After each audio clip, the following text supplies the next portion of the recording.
नमस्कार। तुलजा भवानी माध्यमिक विद्यालय संत ज्ञानेश्वर नगर लातूर स्कूल में चल रही वीडियो क्लासेस में आप सभी का स्वागत। आज हम 10वीं कक्षा का व्याकरण का पाठ पढ़ेंगे। हिंदी व्याकरण का पाठ आज हम इस कक्षा में पढ़ेंगे, जिसका नाम है अव्यय।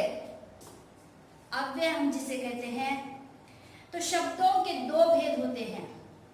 शब्दों के दो भेद होते हैं, विकारी शब्द और अविकारी शब्द, जिसे हम अविकारी शब्दों को हम अव्यय कहते हैं और विकारी शब्दों को हम सव्यय कहते हैं। तो अविकारी शब्द और विकारी शब्द शब्दों के दो भेद हैं। दो भेद हमें देखने हैं। इसमें अव्यय, इस पाठ के बारे में आज हम पढ़ेंगे। लेकिन अव्यय किसे कहते हैं, अविकारी शब्द किसे कहते हैं और विकारी शब्द किसे कहते हैं, अगर इसमें इन दोनों में जो भेद है, इन भेद को हम समझेंगे तो आपको अविकारी शब्द का अर्थ समझ में आएगा। तो विकारी शब्द किसे कहते हैं? विकारी शब्द जिन शब्दों में लिंग बदलने के बाद या लिंग वचन कारक, देखो कि लिंग वचन काल कारक के अनुसार जिन शब्दों में परिवर्तन होता है उसे विकारी शब्द कहते हैं। और जिन शब्दों में लिंग वचन काल कारक के अनुसार कोई भी परिवर्तन नहीं होता, जिसे अविकारी शब्द कहते हैं। और दूसरा नाम है अव्यय। अव्यय जिसे कहते हैं। देखो कि हमने शब्दों के भेद में पहले दो भेद, विकारी शब्द और दूसरा है अविकारी शब्द। तो विकारी शब्द का अर्थ क्या है कि जिन शब्दों में लिंग वचन काल कारक के अनुसार परिवर्तन होता है उसे हम अविकारी शब्द कहते हैं। और अविकारी शब्द, अविकारी परिवर्तन न होने वाले शब्द, जिसमें परिवर्तन ही नहीं होता।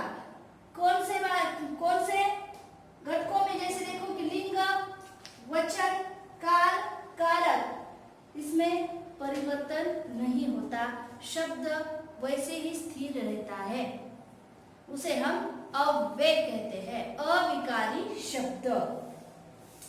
तो विकारी शब्द और अविकारी शब्द, विकारी शब्दों को सव्यय कहते हैं और अविकारी शब्दों को अव्यय कहते हैं। विकारी शब्द, जो विकारी शब्द कहलाते हैं, वे शब्द है संज्ञा सर्वनाम विशेषण क्रिया, है ना। संज्ञा सर्वनाम विशेषण क्रिया, इसमें परिवर्तन होता है।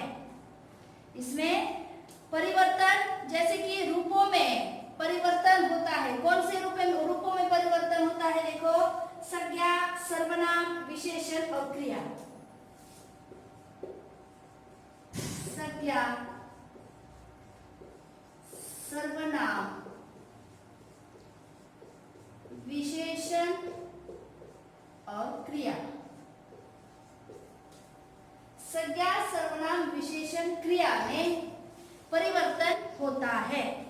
लेकिन ऐसे कोई शब्द होते हैं जिन शब्दों में चाहे लिंग बदल कर देखो, वचन बदल कर देखो, काल बदल कर देखो, कारक बदल कर देखो, तो उसमें कोई भी परिवर्तन नहीं होता।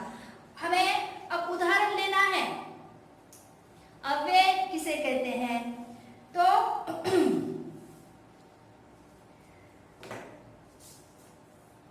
एक उदाहरण मैं आपको दे दूंगी, उदाहरण आपके समझ में आएगा। देखो कि उदाहरण में दिया है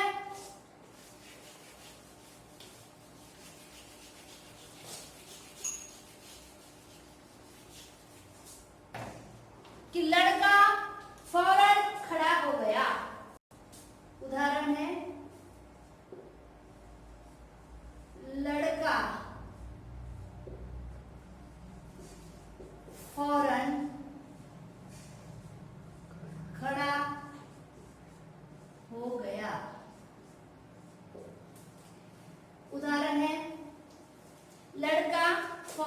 खड़ा हो गया, इसमें फौरन यह अव्यय है, फौरन यह अव्यय है। मैंने क्या कहा, इस वाक्य में अगर हमने लिंग बदल दिया, यहाँ पर लड़का पुल्लिंग है, तो हम पहले तो लिंग बदल कर देखेंगे। लड़का स्त्रीलिंग में क्या आएगा, लड़की। लड़की, तो देखो हमने लिंग बदल कर देख लिया। लड़की फौरन खड़ी हो गई, लड़की फौरन खड़ी हो गई। देखो हमने लिंग बदल कर देख लिया। ये क्या है, फौरन, ये क्या है, अव्यय है, अविकारी शब्द है। लिंग के अनुसार इसमें परिवर्तन हुआ। आप ही बताइए कि लिंग हमने बदल दिया तो लिंग के अनुसार परिवर्तन हुआ। देखो लड़का, हमने लड़की स्त्रीलिंग, पुल्लिंग है, हमने स्त्रीलिंग में बदल दिया, लेकिन फौरन इस शब्द में कुछ बदल हुआ नहीं हुआ। फौरन इस शब्द में कुछ भी परिवर्तन नहीं हुआ। या लड़की आ गई है तो फौरन का फौरन ही हो गया, नहीं हो गया। तो यहाँ पर हमने लिंग बदल कर देख लिया। अब हम वचन बदल कर देखेंगे। वचन बदल कर देखेंगे, लड़का एक वचन है, लड़के अनेक वचन है। तो वचन बदल कर देखेंगे, फौरन में कुछ बदल होता है या नहीं। देखो लड़के फौरन खड़े हो गए। देखो अभी फौरन में कुछ परिवर्तन हुआ, फौरन में परिवर्तन नहीं हुआ है, किसी भी प्रकार का परिवर्तन नहीं हुआ है ना। लड़का फौरन खड़ा हो गया। जैसे अभी हम काल बदल कर देखेंगे, काल को बदल कर देखेंगे, हम भूतकाल का वाक्य बनाएंगे। चलो भूतकाल का वाक्य या वर्तमान काल का वाक्य बनाएंगे। वर्तमान काल में वाक्य आएगा, लड़का फौरन खड़ा हुआ या होता है। कोई भी सामान्य वर्तमान काल होता है। सामान्य वर्तमान काल में हम इस वाक्य को परिवर्तन करेंगे तो लड़का फौरन खड़ा होता है, लड़का फौरन खड़ा होता है। तो हमने काल भी बदल कर देख लिया, तो फौरन में परिवर्तन हुआ, बिल्कुल भी परिवर्तन नहीं हो गया। इसका अर्थ है ऐसे शब्द जिन शब्दों में लिंग, वचन, काल, कारक के अनुसार कोई भी परिवर्तन नहीं होता, किसी भी प्रकार का परिवर्तन नहीं होता, चाहे लिंग बदल कर देख लो, वचन बदल कर देख लो, तो ऐसे शब्दों को या इन शब्दों को हम अव्यय कहते हैं। इसी को हम अविकारी शब्द भी कहते हैं। समझ गए?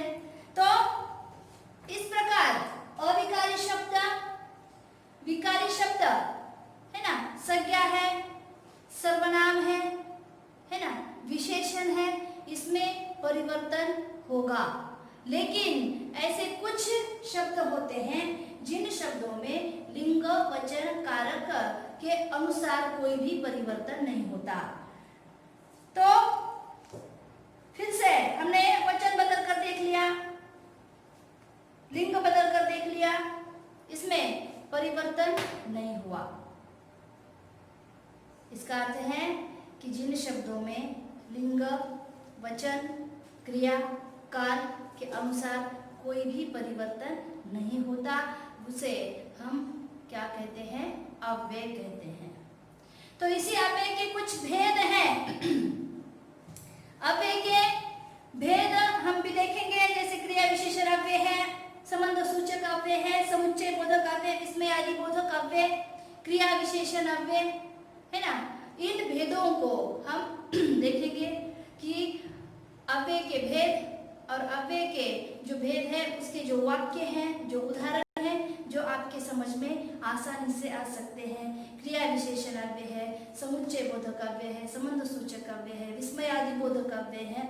अव्ययों के भेद हम देखेंगे। इससे पहले आज हमने क्या देखा कि अव्यय जिसे कहते हैं अविकारी शब्द, अविकारी शब्द किसे कहते हैं और विकारी शब्द किसे कहते हैं हमने देखा। तो अविकारी शब्द किसे कहते हैं, तो फिर से ध्यान दीजिएगा कि ऐसे शब्द या जिन शब्दों में अविकारी शब्द या अव्यय की परिभाषा हम करेंगे आपकी भाषा में, जैसे कि आपको जैसे आसान लगे। अविकारी शब्द किसे कहते हैं कि जिन शब्दों में लिंग, वचन, काल, कारक के अनुसार कोई भी परिवर्तन नहीं होता, उसे हम अव्यय कहते हैं। तो अव्यय के जो भेद है हम अगली कक्षा में देखेंगे। तब तक हम यहीं पर रुक जाते हैं।